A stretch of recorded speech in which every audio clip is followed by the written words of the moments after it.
Question number 8 में बोला गया है आपसे कि in a children's park an inclined plane is constructed with angle of 55 degree in the middle part. Find the acceleration of the boy sliding on it if the friction coefficient between the cloth of the boy and the inclined is 0.6. जी अपना दिया हुआ है, acceleration पूछा है, आसान सवाल। यहाँ पे मान लीजिए ब्लॉक है, बच्चा है, इसके नीचे क्या लग रहा होगा, mg साइन थीटा, ऊपर की ओर क्या लग रहा है, फ्रिक्शन। अब बस ये नीचे की ओर आ रहा है, एक्सेलरेशन नीचे की ओर है, तो अपन सॉल्व कर लेते हैं। तो क्या हो जाएगा, acceleration equals to F net along the incline plane, क्या हो जाएगा, अलोंग द इंक्लाइन प्लेन बात कर रहे हैं अपन।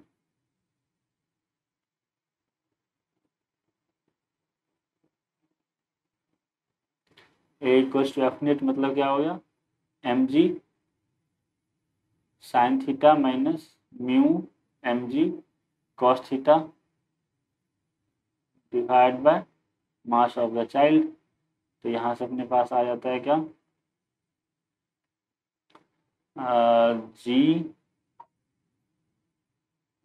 Sign theta minus mu cos theta.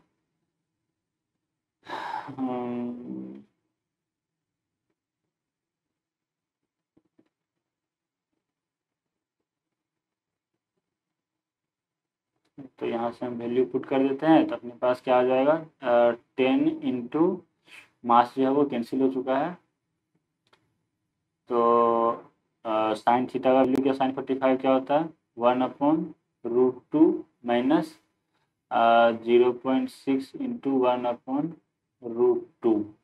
तो ये क्या हो जाएगा अपना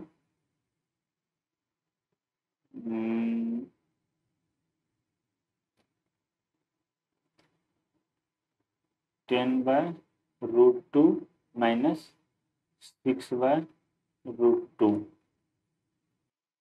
इसको हम सिंप्लीफाई करेंगे अगर, तो अपना क्या क्या कर सकते हैं अपन, इसको लिख सकते हैं क्या, 5√2 माइनस 3√2, ये हो जाता है क्या, 2√2 मीटर पर सेकेंड स्क्वायर। ये हो जाएगा अपना आंसर जो कि आपसे पूछा गया है, acceleration. Next question number 14। Question number 14 में बोल रहा है the friction coefficient between the road and the tire of a vehicle is 4/3. Find the minimum inclination the road may have so that once hard brakes are applied and the wheel starts skidding, the vehicle goes down at a speed of 36 km/h is stopped within 5 metre. तो मान लेते हैं कि अपना कुछ इस type से दिया हुआ है इंक्लाइन प्लेन, ये एंगल दिया हुआ है, फाइंड द मैक्सिमम इंक्लिनेशन, ये थीटा पूछा है हमसे। मान लीजिए यहाँ पे कोई व्हीकल है, ये नीचे की ओर जा रहा था कुछ भी से, इस पर हार्ड ब्रेक लगा दिया, मतलब मैक्सिमम फ्रिक्शन लग रहा है ऊपर की ओर। तो फ्रिक्शन का वैल्यू क्या हो जाएगा, यहाँ से ड्रॉ करते हैं, नीचे की ओर क्या लग रहा है, mg, तो इधर क्या लगेगा, mg साइन थीटा नॉर्मल क्या हो जाएगा, mg कॉस थीटा के बराबर। तो फ्रिक्शन क्या हो जाएगा, म्यू mg कॉस थीटा। तो अब आपको यहाँ पे एक्सेलरेशन पहले हम निकाल लेते हैं। डिस्टेंस है 5 मीटर में, ये रुक जा रहा है, पहले भी कितना दिया हुआ है, तो u 36 km/h, इसको हम पहले मीटर पर सेकेंड में कन्वर्ट कर लेते हैं। तो ये क्या करेंगे हम लोग, 5/18 से मल्टीप्लाई कर देंगे, तो ये सीधा लिख सकते हैं 10 मीटर पर सेकेंड। v फाइनल क्या हो जाता है 0, और s दिया हुआ है 5 मीटर। तो यहाँ से हम अप्लाई कर देते हैं V square equals to U square plus 2as, चूँकि फाइनल 0 हो रहा है वेलोसिटी, तो यहाँ से अपना ये 0 हो गया, और ये क्या हो गया 100 minus 100 equals to 2a into 5। तो इससे एक 0 ख़त्म, तो यहाँ से एक्सेलरेशन जो है वो क्या आ गया, -10 मीटर पर सेकेंड स्क्वायर। ठीक है, अब एक्सेलरेशन आपको पता है तो हम आसानी से इस पर न्यूटन्स लॉ लगा के निकाल सकते हैं। तो ब्लॉक के लिए अब हम लिखना चाहेंगे तो क्या हो गया, एक्सेलरेशन ऊपर की ओर लग रहा है, तो हम क्या लिखेंगे, friction minus mg sine theta equals to ma। और यहाँ से इसको हम लिखते हैं, फ्रिक्शन का वैल्यू क्या आ गया, mu mg cos theta minus mg sine theta equals to ma। यहाँ से m को पहले हटा लेते हैं, अपना काम खत्म m का। अब इसके बाद क्या करते हैं, सिंप्लीफाई कर लेते हैं अपना। तो इसको हम लिख सकते हैं क्या, कॉस थीटा और माइनस mg साइन थीटा है। तो या तो इसको हम 10 के फॉर्म में कर लें तो क्या हो जाएगा, नहीं 10 के फॉर्म में करने में दिक्कत आएगी। इसको हम क्या करते हैं कि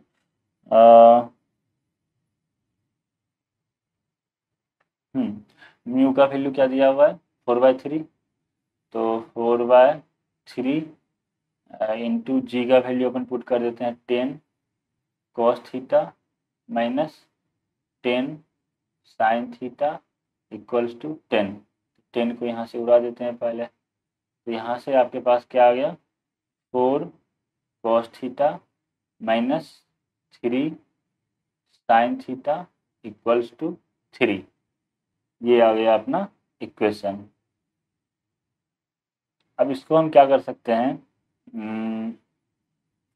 4 कॉस थीटा को हम लिख सकते हैं क्या, 4 into root under 1 minus sine square theta minus 3, या इसको इस साइड ले आते हैं, equals to 3 plus 3 sine theta. अब दोनों साइड स्क्वायर कर दीजिए तो आपके पास साइन के टर्म में आ जाएगा क्वाड्रेटिक इक्वेशन, जिसको कि हम आसानी से सॉल्व कर सकते हैं। तो दोनों साइड स्क्वायर करने पे क्या हो जाता है, स्क्वायर बोथ साइड्स। तो यहाँ से क्या हो जाएगा, 16 into 1 minus sine square theta equals to 3 9 plus 6 3 9 दूनी 18, तो a square plus 2a plus B square, तो 9 plus 9 sine square theta plus 18 sine theta. इसको अगर हम सिंप्लीफाई करते हैं तो अपना क्या आ जाएगा, 16 9 है और इधर है 16, तो इस साइड इसको लाएंगे तो क्या हो जाएगा -9, और ये 16 को इस साइड ले आते हैं तो 9 और 16 कितना हो जाएगा, 16 9 25, तो 25 साइन स्क्वायर थीटा और प्लस 18 साइन थीटा, और 16 और 9 गया तो 7 -7 इक्वल टू 0। ये क्वाड्रेटिक हो गया आपके पास। यहाँ से हम साइन थीटा का वैल्यू निकाल सकते हैं। तो साइन थीटा का वैल्यू जब आप निकालिएगा तो अप्रॉक्सीमेटली वो 0.28 के बराबर आता है। तो इसको अप्रॉक्सीमेटली 0.28 पाई में मान सकते हैं। यहाँ से थीटा क्या हो जाएगा, 0.28 रेडियन। इसको डिग्री में कन्वर्ट करते हैं तो थीटा अप्रॉक्सीमेटली जो है वो 16 डिग्री के बराबर आ जाता है। तो this will be the inclination of the plane. इस टाइप से इसको हम सॉल्व करते हैं। यहाँ पे ध्यान रखना क्या होता है, जब इस फॉर्मेट में यहाँ तक आप आराम से कर सकते हो सॉल्व, यहाँ तक दिक्कत नहीं आती। फिर इसके बाद थोड़ा सा यहाँ पे दिमाग लगाना पड़ेगा, फिर आप ये क्वेश्चन को सॉल्व कर सकते हैं। आसान सा सवाल है। Next question number 15। Question number 15 में कहा गया है the friction coefficient between the athlete shoe and the ground is 0.9। Suppose the superman wears this shoes and rest for 50 metre. There is no upper limit on this capacity of running at high speed.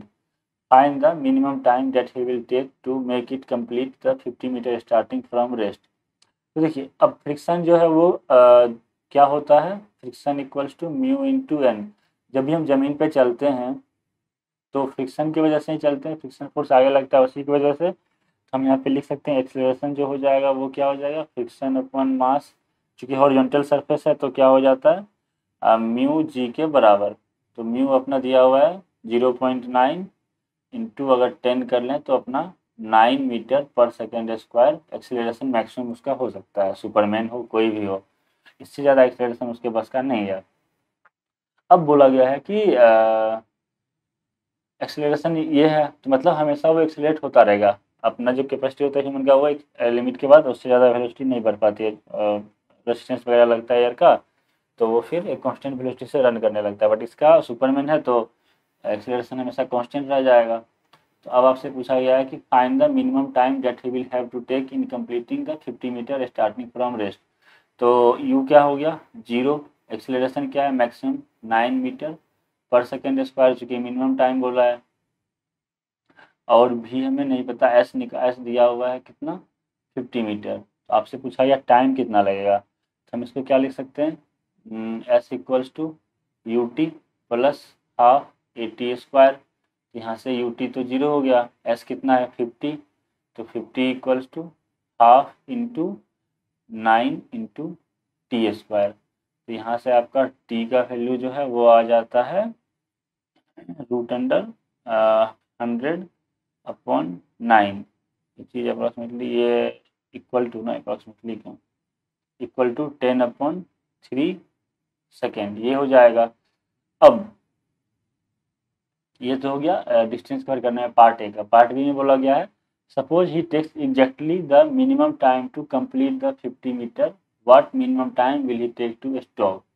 तो अब stop इतना time लिया minimum cover करने के लिए distance, तो कितना time लगेगा वो रुकने के लिए। तो देखिए जब इतना टाइम हमें पता है, अब केस बी की बात करें तो टाइम हमें पता है वो कितना है 10/3 सेकेंड।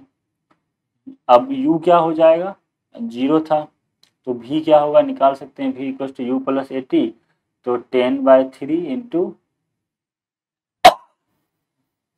ये कितना है 9, तो ये आ जाता है अपना 30 मीटर पर सेकेंड से। अब इसका जब इतना टाइम हो गया था तो उसका स्पीड जो था वो 30 मीटर पर सेकेंड हो गया। अब फिर से धरती का कैपेसिटी जो है वो फ्रिक्शन का उसके शू के बीच में फिक्स है, तो 9 मीटर पर सेकेंड स्क्वायर से एक्सीलरेशन या डिसलेरेशन हो सकता है। तो ये यहाँ पे क्या हो जाएगा -9 मीटर पर सेकेंड स्क्वायर। अब इसको रुकना है, मतलब भी क्या होना चाहिए फाइनल भी फाइनल 0 होना है। इसके लिए यू अभी हो गया ये वाला, यू का काम करेगा ये जब रुकने के लिए स्टार्ट करेगा वो, तो हम निकाल सकते हैं क्या टाइम इक्वल्स टू क्या हो जाएगा V final minus U divide by T, sorry divide by A. तो यहाँ से क्या हो गया 0 माइनस यू कितना है 30 डिवाइड बाय एक्सेलरेशन -9। तो यहाँ से फिर हम सॉल्व करते हैं तो आ जाता है अपना 10/3 सेकेंड। तो जितना टाइम में वो मैक्सिमम स्पीड पहुँचा था उतना ही टाइम लगेगा फिर रुकने में भी। इस तरह से इस क्वेश्चन को अपन सॉल्व कर सकते हैं, आसान सवाल था। Next is question number 16। Question number 16 में दिया हुआ है a car is going at a speed of 21.6 km per hour when it encounters a 12.8 meter long slope of 30 degree. The friction coefficient between the road and the tire is 1/2√3, so that no matter how hard the driver applies the brake, the car will reach the bottom with a speed greater than 36 km per hour. तो यहाँ पे हम इसको कैसे solve कर सकते हैं कि अब मान लेते हैं कि ये हार्डेस्ट ब्रेक अप्लाई कर दिया है और गाड़ी जो है वो कुछ इस टाइप से जा रही है। हम इसका वीडियो बना लेते हैं पहले। मान लीजिए ये इंक्लाइन प्लेन है, इस पे गाड़ी जा रही है, तो इसमें हार्डेस्ट ब्रेक लगाया है, पीछे का फ्रिक्शन लग रहा है, नीचे क्या लग जाएगा mg sin थीटा। अब ये एनएलएम के बाद आपको ये सब चीज़ें पता होनी चाहिए कि mg sin थीटा इधर लगता है, नीचे की ओर mg लग जाएगा, इस डायरेक्शन में नॉर्मल होता है, इधर क्या हो जाता है mg cos थीटा के बराबर, ये सब आपको पता होना चाहिए। तो अब यहाँ पे हम अगर एक्सलेशन लिखना चाहें तो क्या हो जाएगा, इसके लिए इक्वेशन लिख लेते हैं चलिए। तो mg sin theta minus friction mu mg cos theta equals to M हटा देते हैं, तो यहाँ से क्या हो जाएगा 10 इंटू साइन 30 क्या होता है 1/2 माइनस म्यू का वैल्यू दिया हुआ है 1/2√3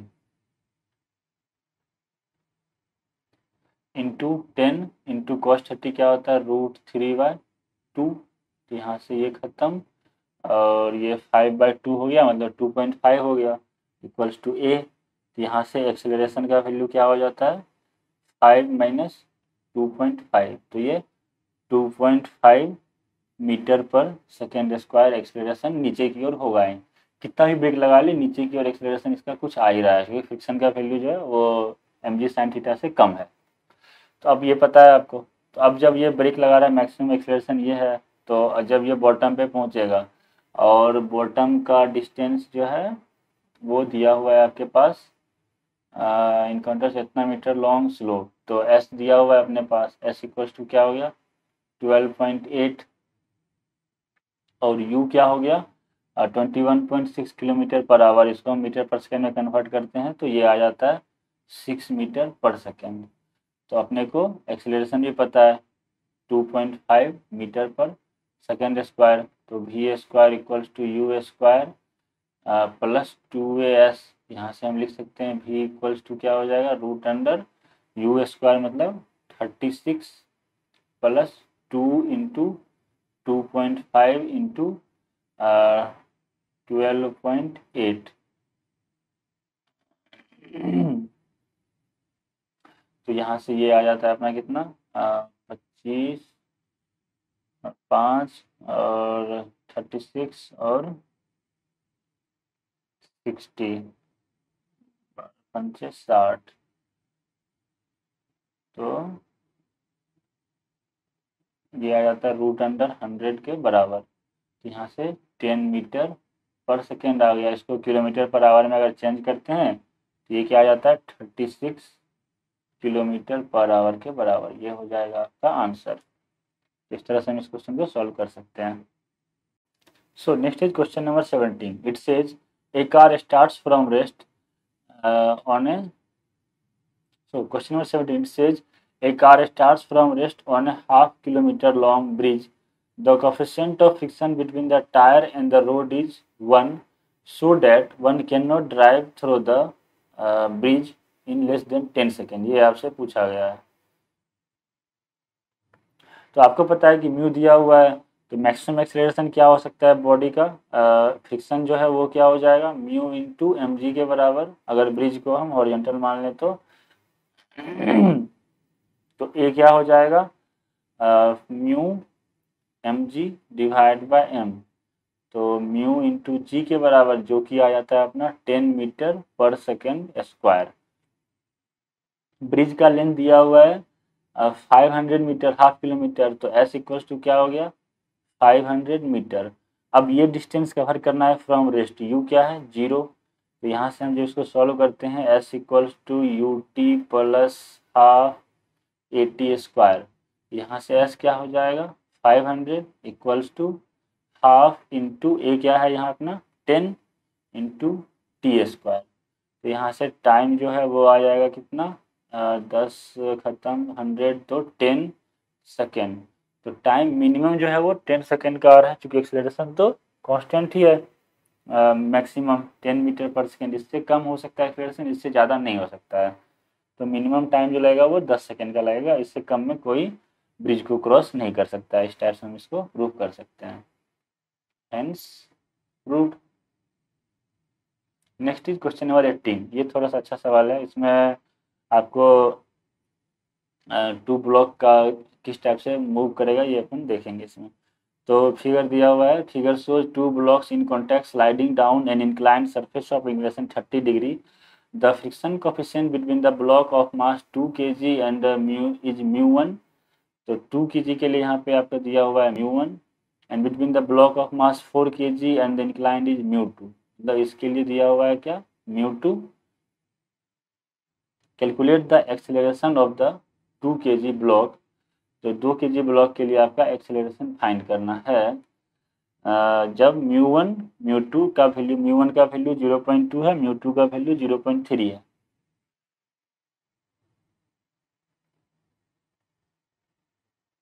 या फिर सेकेंड केस है mu1 0.3 और mu2 0.2। तो चलिए देखते हैं। सबसे पहले इसका हम डायग्राम पहले बना लेते हैं FBD। तो FBD यहाँ पे बना लेते हैं। इस ब्लॉक के लिए थोड़ा सा स्पेस देके हम एक ही में बना लेते हैं। मान लीजिए कि ये चल रहा है अपना कुछ एक्सेलरेशन ए से, और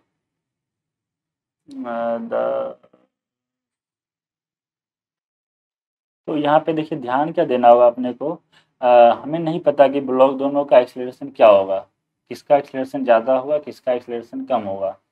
तो अगर ये दोनों कांटेक्ट में नहीं रहेगा तो दोनों के बीच का अपने से पूछा calculate acceleration of 2 kg block. तो इस केस में क्या होगा, ये इस पे पुश 2 kg ब्लॉक जो है वो 4 kg पे कोई फोर्स नहीं लगा रहा होगा। बट यहाँ पे जब आप देखेंगे फर्स्ट केस में, ए केस में, तो μ2 जो है उसका वैल्यू ज़्यादा है, 0.3 है, और μ1 का वैल्यू 0.2 है। तो मतलब इसका एक्सेलरेशन जो होगा, इससे अगर अलग अलग स्लाइड करते हैं तो इसका एक्सेलरेशन मान लीजिए अगर a1 मानते हैं, इसका a2 मानते हैं, तो a1 का वैल्यू ज़्यादा होता। बट चूंकि आगे ये ब्लॉक है तो हम मान लेते हैं इस पर ये फोर्स, कुछ फोर्स P लगा रहा है, पीछे की ओर फोर्स P लग रहा है सेकेंड वाले ऊपर वाले ब्लॉक के लिए। तो जब हम यहाँ पे लिखते हैं 4 kg ब्लॉक के लिए FBD, तो क्या हो जाएगा, नीचे की ओर डायरेक्ट लिख सकते हैं अपन, इतना तो एक्सपर्ट हो गए हैं। तो mg sine theta minus mu mg cos theta, ये क्या हो गया μ2, और प्लस p, क्योंकि नीचे की ओर लग रहा है इस पर, इक्वल्स टू 4a। यहाँ पे वैल्यू पुट कर देते हैं, m को हटा ही दो ना, m क्या है 4 के बराबर ही तो है। तो यहाँ से क्या हो जाएगा, 10 इंटू साइन 30 क्या होता है 1/2, माइनस μ2 का वैल्यू दिया हुआ है अपना 0.3 इंटू 10 इंटू √3/2, और plus p equals to a।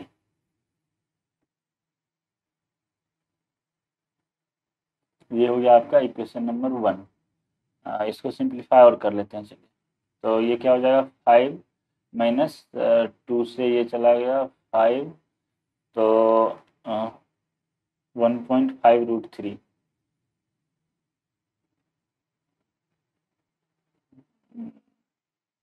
या फिर इसको हम लिख लेते हैं 3/2√3 और plus p equals to a। ये हो गया अपना फर्स्ट इक्वेशन, इसको मानते हैं first equation. Now for 2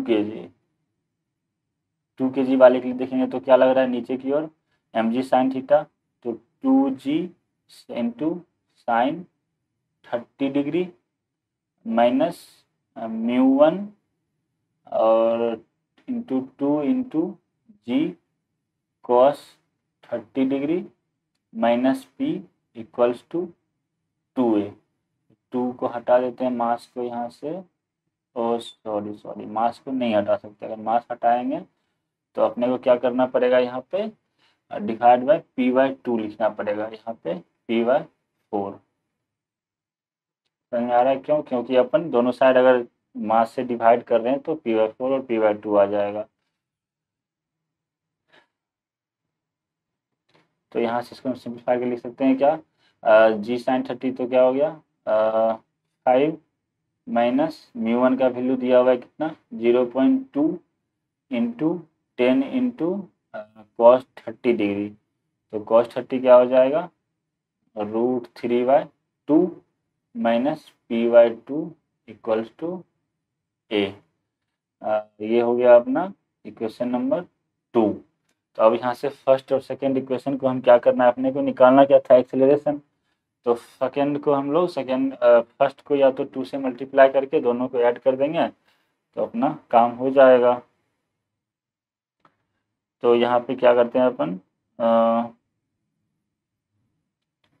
from first into 2 और माइनस सेकेंड, तो यहाँ से क्या आ जाएगा 10 और ये -5 है और ये है, तो इसको अपन सिंप्लीफाई करें अगर तो अपना a का वैल्यू जो आ जाता है, a का वैल्यू वो आ जाता है 16.15 डिवाइड बाय 6 के बराबर, ये अप्रोक्सीमेटली हम लिख सकते हैं 2.7 मीटर पर सेकेंड स्क्वायर के बराबर आ जाएगा ए का वैल्यू।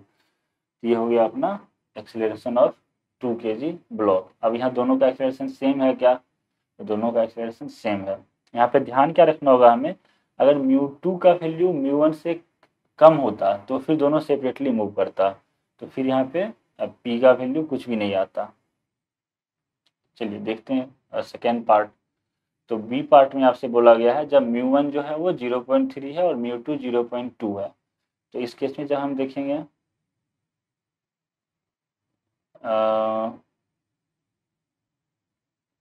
इसके लिए फ्रिक्शन जो है वो ज़्यादा लग रहा है, और पहले वाले केस का फ्रिक्शन मतलब फ्रिक्शन की वजह से एक्सीलरेशन जो है वो कम लग रहा था।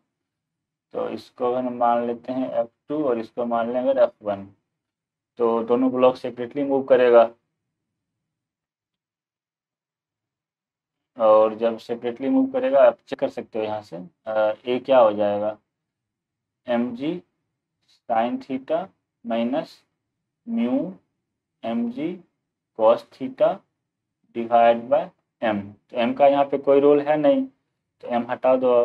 तो a क्या आ रहा है, g sign theta minus mu g cos theta. Theta भी सेम है, तो जिसका म्यू ज़्यादा उसका एक्सीलरेशन कम।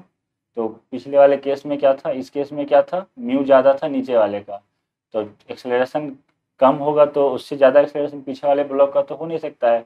एक्सीलरेशन इसका ज़्यादा होगा या फिर इसका दोनों का बराबर होगा। ऐसा तो होगा नहीं कि ये ब्लॉक कम से जा रहा है, ये आगे ज़्यादा से स्पीड से जाने लग जाएगा 2 kg वाला और इसको तोड़ते हुए निकल जाएगा, ऐसा नहीं हो रहा है। रिजिड बॉडी है दोनों। अब अपने आपसे पूछा है कि एक्सेलरेशन 2 kg वाले का क्या होगा, तो यहाँ पे वैल्यू पुट कर देते हैं। ए इक्वल टू क्या हो जाएगा, जी साइन 30 क्या हो गया 5 माइनस म्यू का वैल्यू क्या है इसके लिए, μ1 है 0.3, तो 0.3 इंटू 10 इंटू √3/2। तो यहाँ से हम इसको सिंप्लीफाई करेंगे तो अपना आंसर जो है वो आ जाता है अराउंड 2.4 के अराउंड आ जाता है। तो ए का एक्सेलरेशन जो है वो 2.4 मीटर पर सेकेंड स्क्वायर के बराबर हो जाएगा। आसान सा सवाल है। नेक्स्ट आगे बढ़ते हैं question number 21। So question number 21 इसमें दिया हुआ है the friction coefficient between the board and the floor is mu, find the maximum force that the man can exert on the rope so that the board does not slip on the floor। तो हम मान लेते हैं कि इसमें जो भी ये फोर्स लगाएगा वो टेंशन में आ जाएगा। फोर्स और टेंशन का वैल्यू क्या होना चाहिए यहाँ पे, बराबर ही हो जाएगा। मान लो आपकी कुछ फोर्स F लगा रहा है ये, तो यही टेंशन भी हो जाएगा और ये स्लिप ना करे, F इक्वल्स टू टी के बराबर।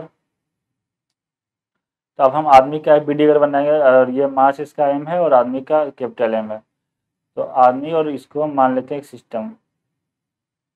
ये बोर्ड है जो कि स्लाइड कर सकता है, इस पे आदमी है। आदमी के ऊपर क्या लग रहा है, नॉर्मल, और क्या लग रहा है टेंशन फोर्स जो ये रोप पे लगा रहा है, और बोर्ड पे आगे की ओर टेंशन लग रहा है और पीछे लगेगा म्यू इंटू एन। एन जब हम लिखेंगे तो क्या होगा वो m plus m into G minus T के बराबर। अब हम यहाँ पे फोर्स दोनों को इक्वल कर देंगे। अगर जो टेंशन है तो for board not to slip on the floor,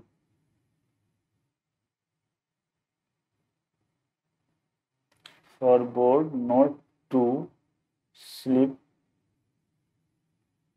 on floor, इसके लिए क्या चाहिए, tension equals to mu N के बराबर, जो कि है mu into M plus M into G minus T. तो यहाँ से देखिए आपका वैल्यू आ गया, वो क्या आ जाता है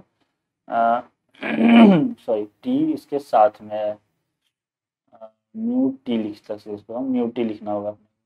तो यहाँ से हम इस टेंशन के साथ ले आते हैं, तो tension into 1 plus mu equals to mu into m plus M into G, यहाँ से अपना टेंशन जो आ जाता है वो हो जाता है m plus M into G, और म्यू कहाँ गया, mu m plus M into G divide by 1 plus mu के बराबर। तो यही क्या अपना है, फोर्स जो कि मैक्सिमम फोर्स एग्जर्ट करेगा आदमी, फिर भी ये सिस्टम रेस्ट में रहेगा। This is nothing but F max exerted by the person. आसान है क्वेश्चन। क्वेश्चन नंबर 23rd में बोला गया है कि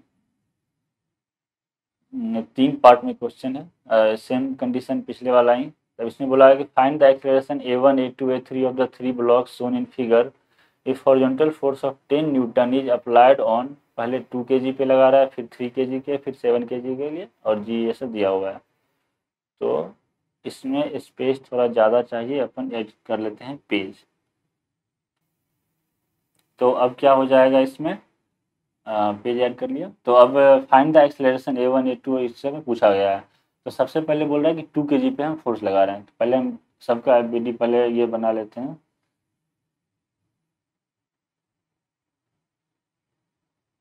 थोड़ा स्पेस देके बनाते हैं अपन। यह है 7 kg, यह है 3 kg और यह है 2 kg। ये सरफेस स्मूथ है तो यहाँ पे फ्रिक्शन का वैल्यू क्या हो जाएगा, 0। इस केस में जब फोर्स हम लगा रहे हैं यहाँ आगे की ओर 10 न्यूटन का, तो फोर्स फ्रिक्शन लगेगा पीछे की ओर। F1 का वैल्यू क्या हो जाएगा, 4 न्यूटन के बराबर, 0.2 और 2 kg है तो 4 न्यूटन। ये सब आपको निकालना आ गया होगा, अब इसमें दिक्कत नहीं आनी चाहिए। 3 kg पे क्या हो जाएगा, 4 न्यूटन आगे लगेगा इसके एक्शन रिएक्शन पेयर से। अब देखिएगा जब इस ब्लॉक के रेस्पेक्ट में यहाँ पे देखेंगे तो ये 3 kg आगे जाना चाह रहा है, इसमें फोर्स फ्रिक्शन का लग रहा है आगे की ओर। तो यहाँ पे जो F2 लगेगा वो पीछे की ओर लगेगा, उसका वैल्यू क्या हो जाएगा, 3 kg। F2 जब लिखना चाहोगे आप यहाँ पे ध्यान देना, ये दोनों ब्लॉक मिला के इस पे जो नॉर्मल लगा रहा है, इस सरफेस के ऊपर कितना मास है। तो म्यू सॉरी एन लिखना चाहेंगे अगर हम लोग, तो एन जो होता है वो एक इसके वजह से और एक इसके वजह से, तो एन जो है वो 2+3 इंटू जी के बराबर हो जाएगा। तो यहाँ पे फ्रिक्शन F2 लिखना चाहेंगे अगर, तो क्या हो जाएगा,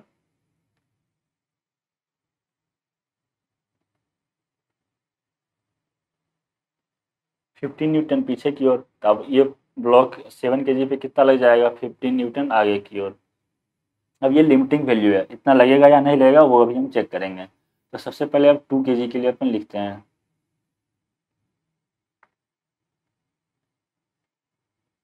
तो 2 kg के लिए लिखेंगे तो एक्सेलरेशन इसका क्या आ जाएगा, 10 - 4 डिवाइड बाय इसका मास टोटल कितना है 2, तो 10 से 4 गया 6, तो ये आ गया अपने पास कितना 3 मीटर पर सेकेंड स्क्वायर। उसके बाद अपन देखते हैं 3 kg के लिए। तो 3 kg रेस्पेक्ट में 2 kg आगे जाना चाह रहा था तो उस पर पीछे लगा था फ्रिक्शन, और इस पर आगे लग रहा है। तो अब फॉर 3 kg, तो 3 kg जब हम लिखते हैं तो इसके लिए एक्सेलरेशन जो है वो क्या हो जाएगा।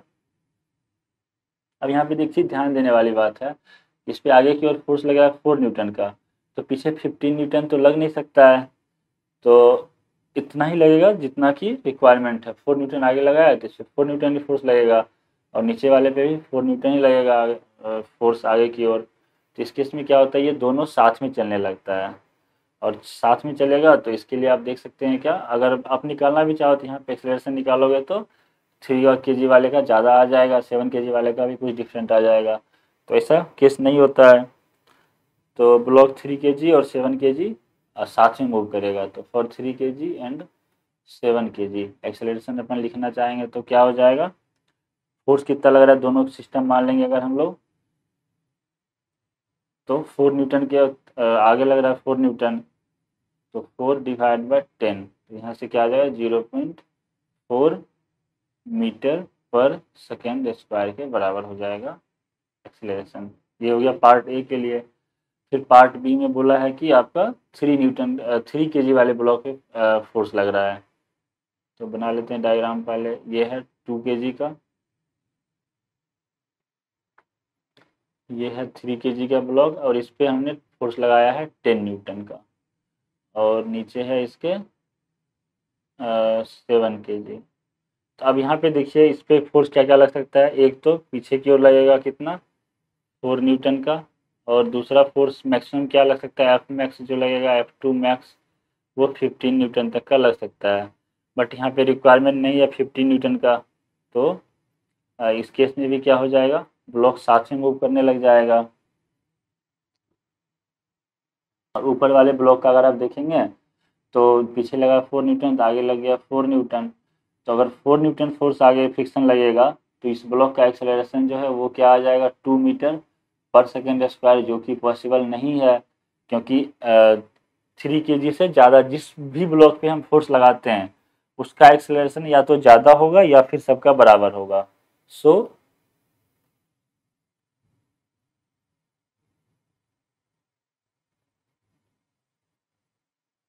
इन this case all will move together. Acceleration क्या हो जाएगा, फोर्स एफ नेट आगे की ओर। अब ये सब सिस्टम जब हम तीनों को एक साथ सिस्टम मान लेंगे, एक फोर्स लग रहा है 10 न्यूटन का आगे की ओर, तो 10 डिवाइड बाई टोटल मास 7 3 10 2 12, तो 10/12 ये आ जाता है अपना 5/6 मीटर पर सेकेंड स्क्वायर के बराबर हो जाएगा इसका एक्सेलरेशन। आसान है तीनों के लिए। तो यहाँ पे A1 equals to A2 equals to A3 equals to 5/6 metre पर second square. Now next third case, इसमें बोला है कि 7 kg वाले ब्लॉक पे हम लगाते हैं। तो फिर हम देख लेते हैं एक बार डायग्राम बना के। 2 kg, 3 kg और 7 kg। अब इस पे लग रहा है 10 न्यूटन का फोर्स आगे की ओर। इस पे फ्रिक्शन मैक्सिमम क्या लग सकता है, 15 न्यूटन। इस पर भी आगे की ओर लग सकता है, इस पर पीछे लगेगा तो इस पे आगे लगेगा, फिर इस पे आगे लगा है तो यहाँ पे पीछे, फिर इस पे आगे। इस केस में भी जो लिमिटिंग वैल्यू है फ्रिक्शन का वो 15 न्यूटन है और इसके लिए 10 न्यूटन है। तो इन दोनों ब्लॉक के बीच में फ्रिक्शन कौन सा लगेगा, स्टैटिक या काइनेटिक। काइनेटिक लगता जब फ्रिक्शन लिमिटिंग को क्रॉस करता फोर्स, तो स्टैटिक फ्रिक्शन लगेगा। तो एफ स्टैटिक विल एक्ट, तो जब स्टैटिक एक्ट करता है बिटवीन द ब्लॉक्स, तो उस केस में क्या होगा, तीनों एक साथ मूव करेगा। तो यहाँ पे acceleration A1 equals to A2 equals to A3 equals to 10/12 which is 5/6 metre पर सेकेंड स्क्वायर। यही हो जाएगा इसके लिए भी आंसर। आसान सवाल था।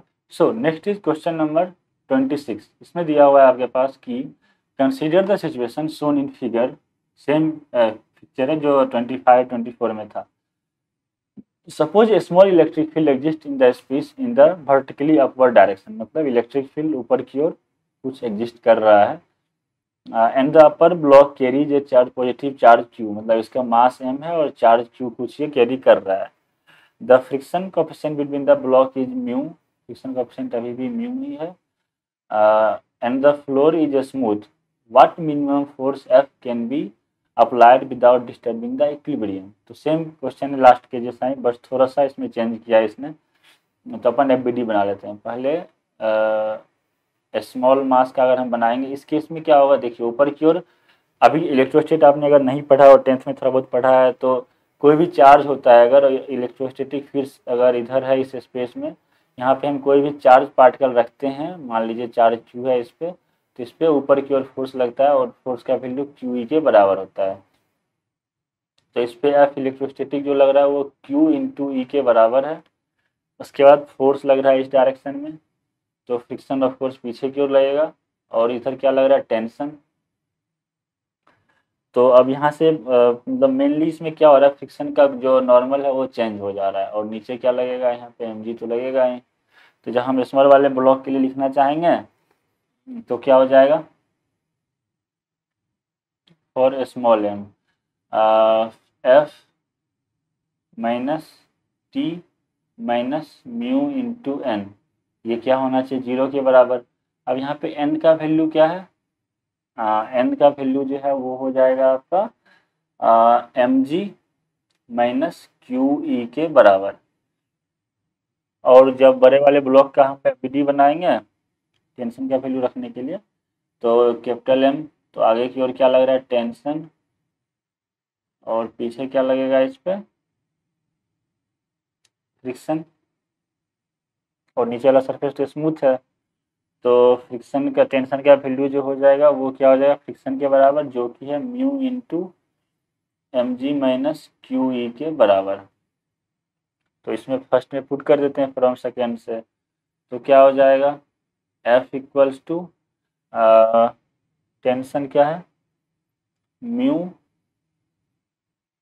M G minus Q E, और फिर plus mu M G minus Q E. तो यहाँ से क्या आ जाता है, twice of mu M G minus Q E के बराबर मैक्सिमम फोर्स लगेगा, ये क्या है, एफ मैक्स, ताकि ये बॉडी इक्विलिब्रियम में रहेगा। इससे ज़्यादा फोर्स अगर हम लगाएंगे तो बॉडी डिस्टर्ब होगा। यहाँ पे देखिए हिंट भी दिया हुआ है, the force on A charge Q by electric field E जो होता है वो क्यू ई के बराबर होता है। तो अगर आपने नहीं पढ़ा है 12th में ये सब चीज़ें, तो आपको यहाँ पे हिंट दिया हुआ है, बस इतना सा अप्लाई करना है, बाकी नॉर्मल इक्वेशन लगाएंगे और अपना आंसर आ जाएगा।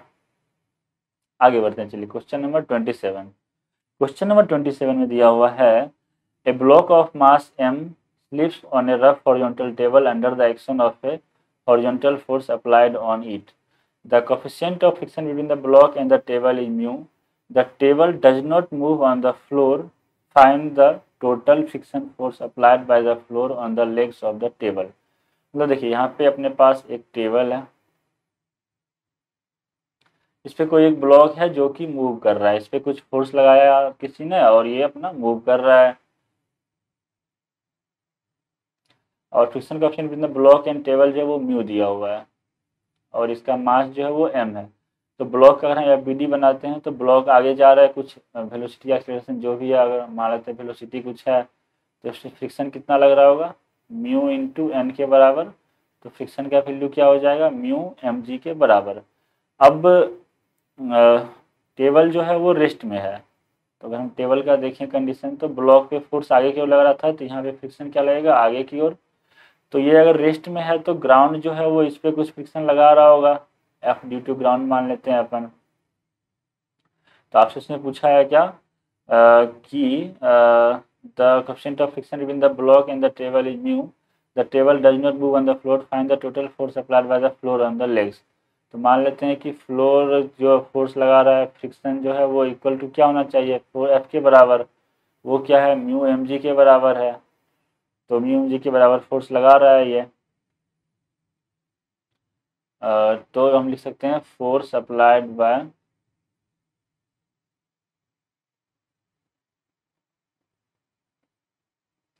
Floor equals to mu M G के बराबर हो जाएगा।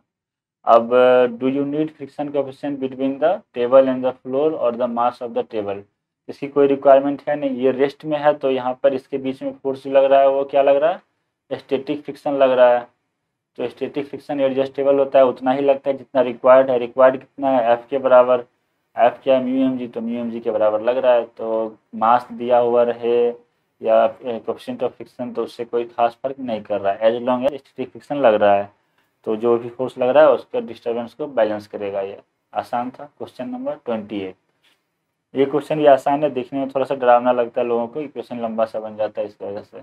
इसमें दिया हुआ है कि find the acceleration of block of mass capital M in the situation, the coefficient of friction between the block is mu one and between that of bigger block and the ground is mu two. मतलब इसके बीच में mu two लग रहा है और यहाँ पे mu one लग रहा है। तो हम यहाँ पे क्या करते हैं, मान लेते हैं कि ये ब्लॉक किधर मूव करेगा, आगे की ओर, तो ये आगे जा रहा है ए से। अगर ये आगे जा रहा है ए से, तो ये वाला कैसे मूव करेगा, ऊपर वाला ब्लॉक जो है वो मूव कर जाएगा आपका, ये अगर ए आगे बढ़ा तो ये लेंथ बढ़ा और ये लेंथ, तो ये 2a से नीचे आएगा। एक रिलेशन यहाँ से हम लिख सकते हैं क्या, अगर ये नीचे जा रहा है ए से, तो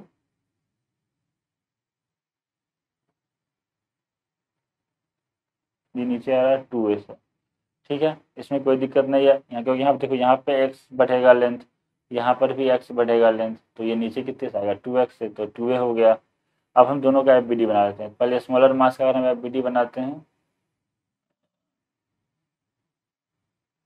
तो क्या हो जाएगा, ऊपर की ओर टेंशन तो स्ट्रिंग में सब में सेम ही होगा, ऊपर की ओर टेंशन T लग रहा है और नीचे क्या लग रहा है mg, फ्रिक्शन ऊपर की ओर लग रहा है और मान लेते हैं यहाँ पे रिजल्ट r कुछ लग रहा है। अब ये एक्सेलरेशन आगे की ओर है तो यहाँ पे सूडो फोर्स हम लगा सकते हैं ma के बराबर।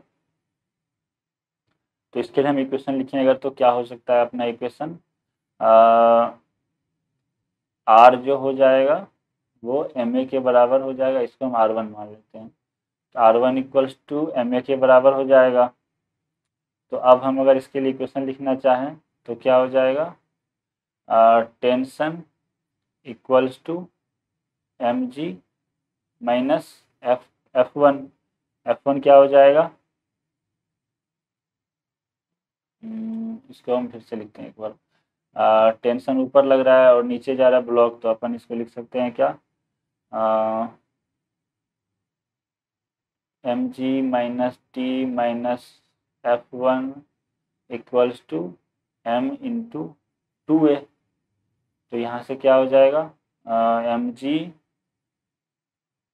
अपने को निकालना क्या टेंशन, तो टेंशन इक्वल्स टू क्या ले सकते हैं 2ma minus mg minus f1 क्या हो जाएगा, यहाँ से हम लिख सकते हैं f1 जो है वो म्यू इंटू r1 के बराबर है, तो म्यू1 इंटू r1 के बराबर, तो mg माइनस म्यू1 r1। तो यहाँ से अगर हम क्या कर सकते हैं कि r1 क्या है ma के बराबर है ma, तो a कॉमन ले लेते हैं तो अपने पास क्या आ जाएगा, टेंशन इक्वल्स टू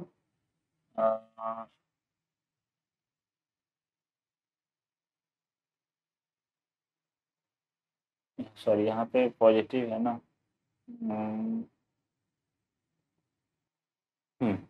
तो यहाँ पे उल्टा हो गया था। यहाँ पे टेंशन इधर आया तो यहाँ पे क्या हो जाएगा प्लस हो जाएगा, ये माइनस, ये टेंशन इधर आया ये इधर आया है और माइनस म्यू1 r1। तो यहाँ से हम लिख सकते हैं क्या, mg माइनस ट्वाइस ऑफ, और ये अपना f1 जो है वो इधर ही था और a इधर आया है तो माइनस साइन आ जाएगा इसके साथ, माइनस 2ma और माइनस म्यू1 m1 a। तो यहाँ से अपन लिख सकते हैं इसको 2 कॉमन ले लिया अपन ने, तो 2 कॉमन ले लिया अपन ने यहाँ पे और ये क्या हो जाएगा,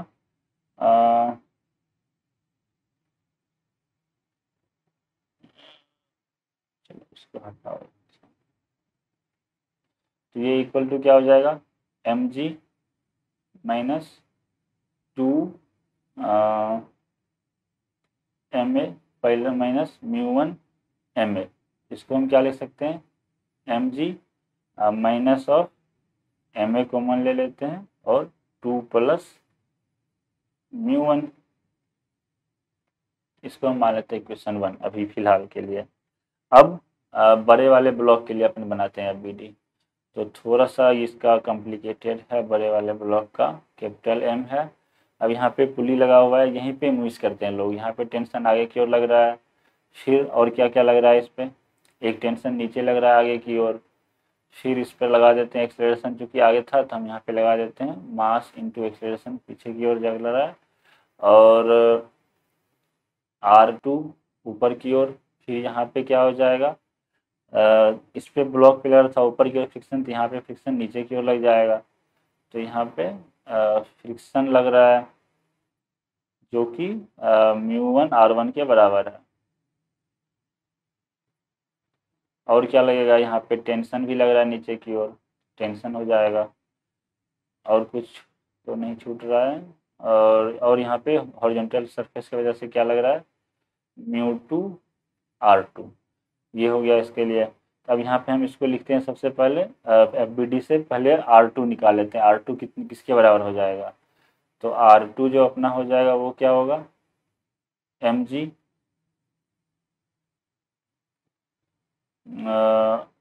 एक तो ये वाला मास इंटू ग्रेविटी हो जाएगा, और प्लस टेंशन प्लस μ1 R1, तो क्या है R1 का वैल्यू, μ1 ma,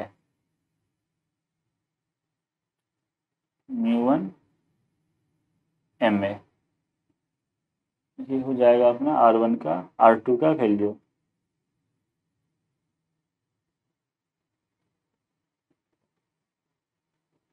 इसको हम मान लेते हैं equation second.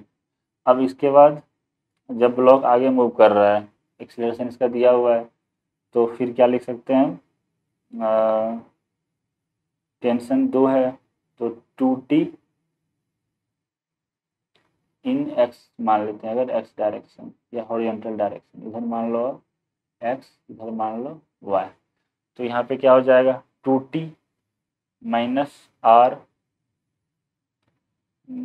Minus μ2 R2 equals to ma।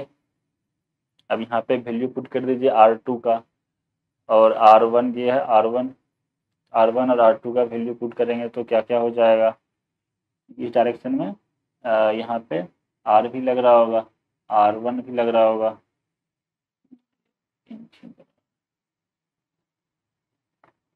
तो इसको हम मान लेते हैं equation third.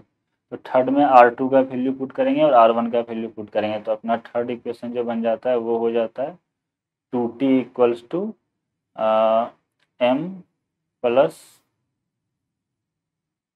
Small m plus μ2 into mg plus mg minus 2 ma। इसको मान लीजिए इक्वेशन 4।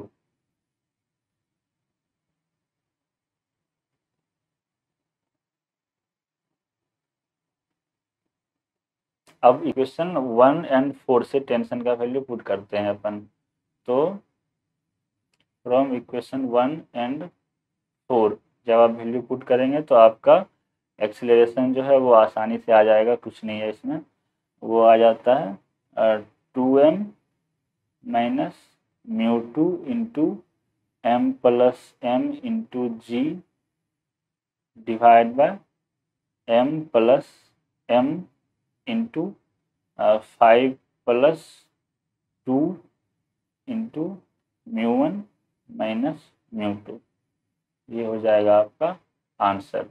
यहाँ पे बस ध्यान ये रखना है कि कोई फोर्स छूटे ना, थोड़ा सा गंदा बन जाता है एक्सप्रेशन, ये R1 नहीं छूटना चाहिए, ये टेंशन ये वाला इंपॉर्टेंट है, नीचे की ओर लग रहा है, तो ये चीज़ आपका क्लियर रहेगा तो आप इसको सॉल्व कर सकते हैं, कुछ नहीं है।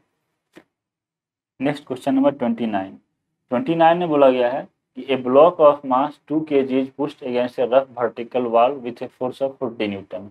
मतलब मान लीजिए अपने पास एक रफ वर्टिकल वॉल है, यहाँ पे कोई ब्लॉक है जिसको कि पुश किया गया है 40 न्यूटन फोर्स से। Coefficient of static friction with the static friction जो है वो म्यू इक्वल्स टू आपके पास दिया हुआ है 0.5। Another horizontal force of 15 newton is applied on the block in the direction parallel to the wall. मतलब इस डायरेक्शन मान लो इधर फोर्स लग रहा है, पैरेलल टू द वॉल है, तो अगर आप वॉल को सामने से देखेंगे तो ये फोर्स कैसा दिखेगा, जैसे मान लो ये ब्लॉक है, इसको चिपकाए हुए है, तो फोर्स इधर लग रहा है 15 न्यूटन वाला, और नीचे क्या लग रहा है mg, जो कि हो जाएगा 2 kg का है तो 20 न्यूटन। तो अब बोला गया है कि विल ब्लॉक मूव करेगा क्या, फ्रिक्शन इसका मैक्सिमम कितना है, अगर हम देखेंगे तो फ्रिक्शन का वैल्यू जो है वो हो जाएगा 2 kg है और 40 न्यूटन फोर्स लग रहा है, तो म्यू इंटू एन अगर हम लिखेंगे तो क्या हो जाएगा, ब्लॉक के परपेंडिकुलर जो फोर्स लग रहा है 40 न्यूटन के बराबर, तो म्यू है अपना 0.5 इंटू 40, तो ये 20 न्यूटन के बराबर फोर्स लग रहा है। अब यहाँ पे ध्यान देने वाली बात ये है कि ये दो फोर्स है, तो इसका रिजल्टेंट फोर्स वेक्टर क्वांटिटी है, तो ये क्या हो जाएगा R equals to root under 15 square plus 20 square, तो ये आपका आ जाता है 25 न्यूटन। तो इधर रिजल्टेंट फोर्स लग रहा है, तो फ्रिक्शन जो है इसके अपोजिट डायरेक्शन में लगेगा, और फ्रिक्शन का वैल्यू जो है वो 20 न्यूटन ही है, तो ब्लॉक मूव करेगा। तो यहाँ पे हम बोल सकते हैं यस, ब्लॉक विल मूव।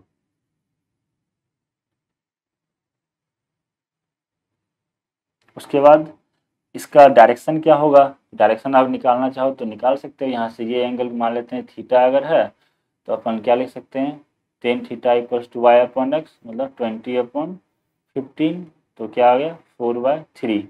तो यहाँ से अपना बोल सकते हैं थीटा इक्वल्स टू क्या हो जाएगा 53 डिग्री फ्रॉम 15 न्यूटन फोर्स। ये हो जाएगा आपका आंसर। अगेन आसान सवाल था ये। So question number 31, it says figure shows a small block of mass m kept on left end of a large block of mass capital M and length L. The system can slide on a horizontal road. The system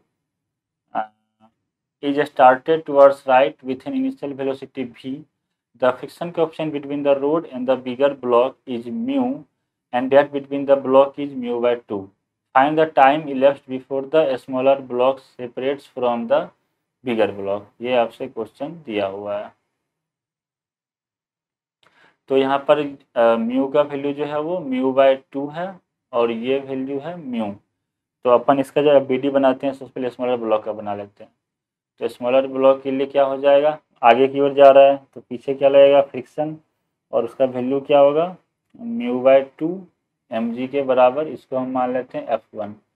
और बिगर block का हम देखेंगे तो उसकी इसमें friction पीछे लगा, इसके वजह से इस पर क्या लगेगा फ्रिक्शन F1 आगे की ओर, और F2 पीछे की ओर। F2 का वैल्यू क्या हो जाएगा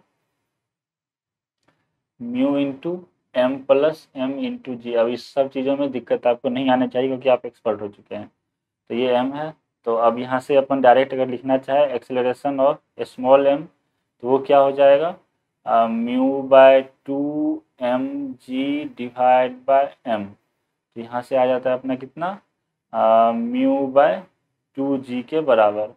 उसके बाद एक्सेलरेशन ऑफ कैपिटल एम अगर हम लिखना चाहेंगे तो वो क्या हो जाएगा, फ्रिक्शन लग रहा है पीछे की ओर एक, और ये आगे लग रहा है, तो चूँकि ये ज़्यादा है तो अपन क्या लिखते हैं mu/m plus m into G minus ऊपर वाले की वजह से, तो mu/2 mg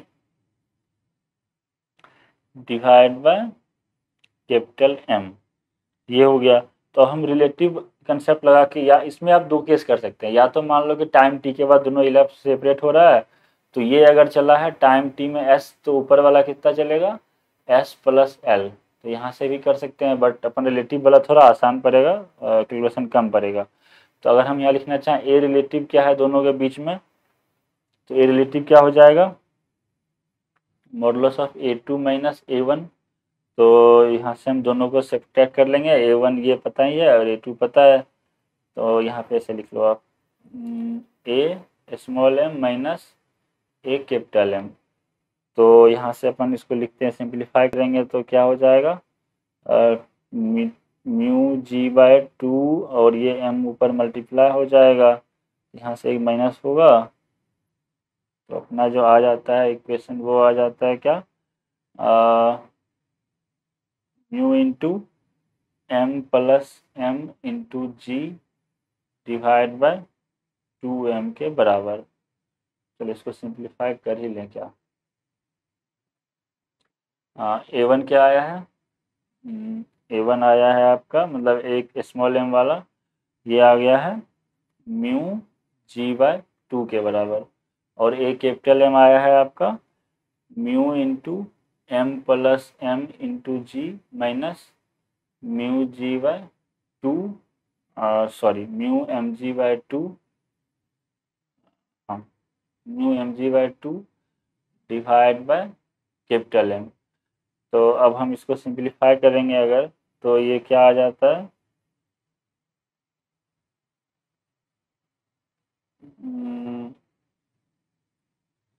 2 mu into M plus M into G minus mu M G divide by capital M.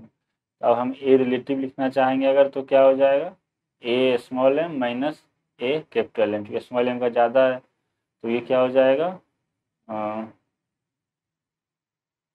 Mu G by 2, यहाँ पे सिंप्लीफाई कर लेते हैं ना, 2m अपन ले लेते हैं एलसीएम, यहाँ पे 2m ऑलरेडी है, तो ये क्या हो जाएगा 2m इंटू 2 4m, ये 2 नीचे लाया था ना, तो ये हो गया, और माइनस इतना इंटू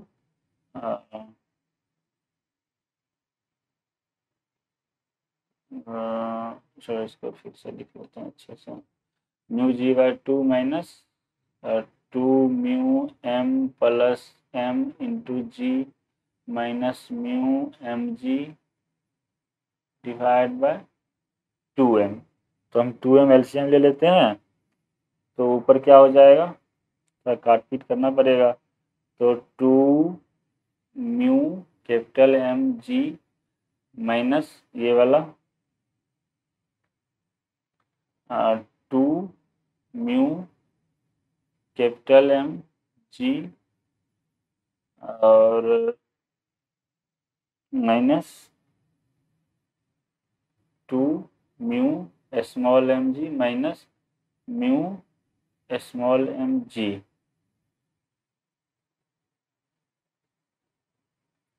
तो यहाँ से अपने पास आ जाता है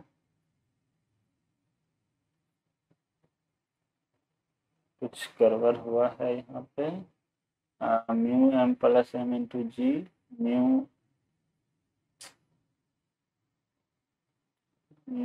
एम जी, अरे यहाँ पे m प्लस एम है,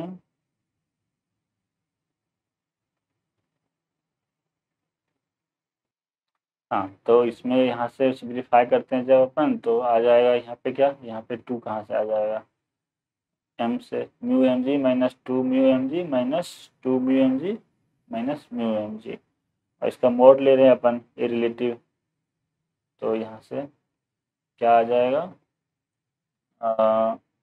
ये 2 mu M G minus M G हो जाएगा, मतलब माइनस आया मतलब उल्टा पीछे की ओर है, तो म्यू तो सीधा वैल्यू लिख लेते हैं, मैग्नीट्यूड लिख लेते हैं, तो अपने पास क्या आ जाता है, mu into M plus M into G divide by 2m, ये आया था अपना ए रिलेटिव पता है, तो हमें पता है डिस्टेंस पता ही है, और चूंकि इनिशियली क्या था, दोनों का सेपरेशन, दोनों का वेलोसिटी इनिशियल सेम था, तो रिलेटिव वेलोसिटी क्या था, u रिलेटिव क्या हो गया 0, और s रिलेटिव क्या हो गया l के बराबर, हम क्या लिखेंगे, l equals to half A T square, यहाँ से अपना t जो आएगा वो आ जाएगा root under 12 upon A relative, value put कर देंगे, ये आ जाता है अपने पास रूट अंडर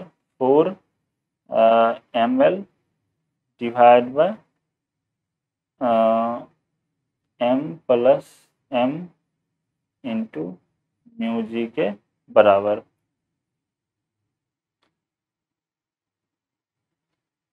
तो यहाँ पे ये जो है कैपिटल एम था ना नीचे, तो ये हो जाएगा अपना आंसर। आसानी सवाल था, थोड़ा सा कैलकुलेशन में ध्यान रखना है इसको, और कर सकते हैं आप।